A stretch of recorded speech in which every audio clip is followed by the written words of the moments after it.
Well, when this past week passed, it became official.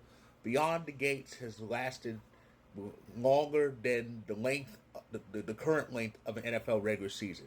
This past week, between July 7th and 11th, was week number 19. 19.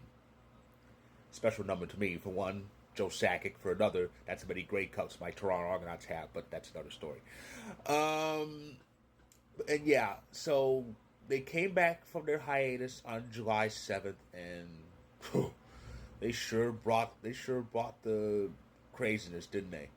So here are the highlights from week 19 and Beyond the Gates. Again, between the 7th and 11th of July. Well, this is getting interesting. So, I haven't talked about Chelsea in a while. I like Chelsea, and Chelsea's moved on with this wonderful relationship with this doctor. Then all of a sudden, her past comes up. Allison, remember, Chelsea was kind of having problems, really finding herself after this one. Kind of broke her heart, but there's no kind of about it.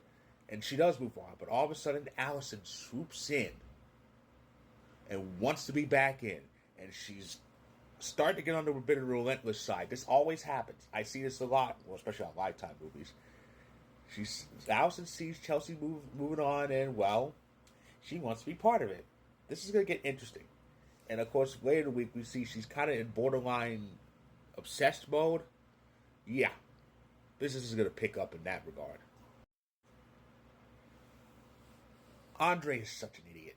He really is. You know, I don't know what it is on that show where most of the guys on there are either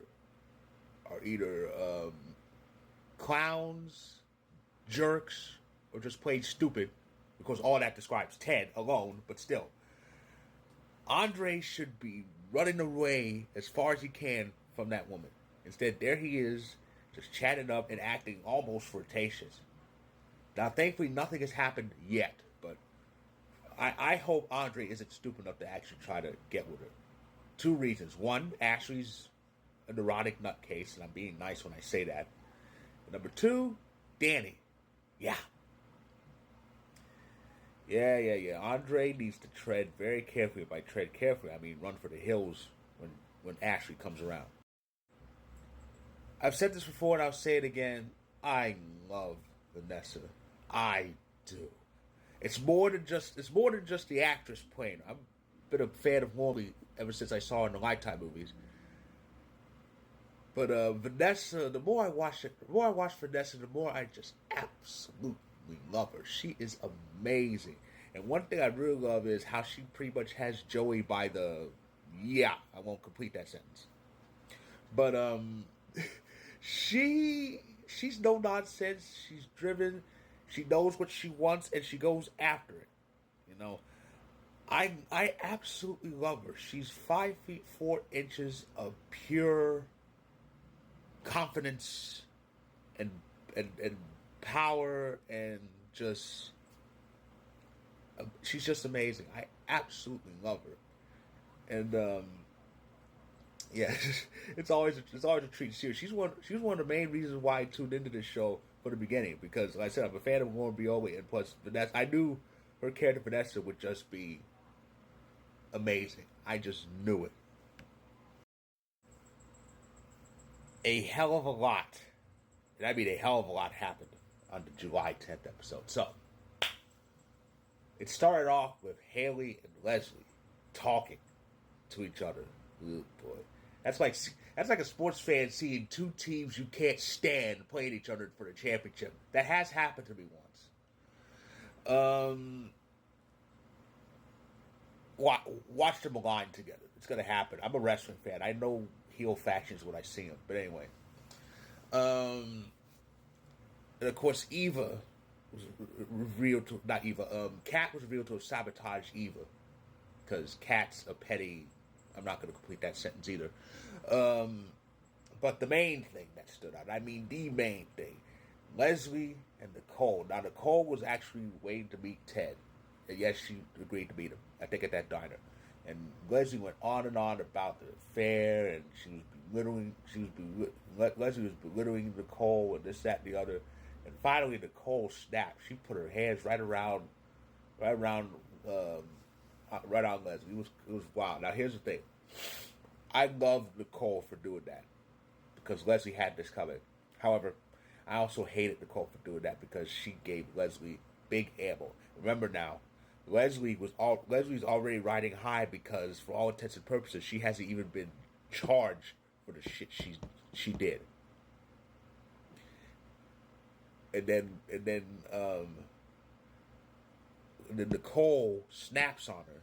And even though Leslie deserved every bit of it, she could easily turn this around and portray Nicole was being insane, psycho, unstable, this, that, the other, which and she definitely did. And what I did like for that ending was she did that sob story, but I would be taken home to Ted, and Ted goes with her. Like I said, Ted is a moron. He has to be the biggest idiot on the show. I pray he doesn't. I pray he sees through that. It looks like he can see through her shit, but there's that part of him that just falls for it because he's stupid. As for Nicole, well, it's gonna be interesting to see where she goes from here. And of course, the Friday episode, the 11th, saw the Articulates drama return again. And to be honest, I was kind of hopeful that it wouldn't. I was hopeful that they would all be in harmony, but Tracy and especially Sharon just couldn't help but be themselves. And Anita had enough. You can't blame Anita. I mean, you could only be browbeaten and reminded of past transgressions for so long until a person's had enough, you know? That's one thing I've never liked. I hate it when people dwell on things that can be easily moved on from. But Tracy, and especially Sharon, just wanted to keep poking the hornet's nest, and they act surprised when hornets come out to sting. So, yeah, I guess it's for the best. But if there's a continuation from that, we'll see how that goes. And there it is. That was week 19. In a nutshell, the episodes that aired between July 7th and July 11th. Wild. So, that's my recap. If you like this video, click the like button. If you're on YouTube, click subscribe. If you're on TikTok and Instagram, feel free to hit that follow button. And for my story on Vocal about this, there it is. There it is. There's the link. Check it out. And regarding Beyond the Gates, until next week.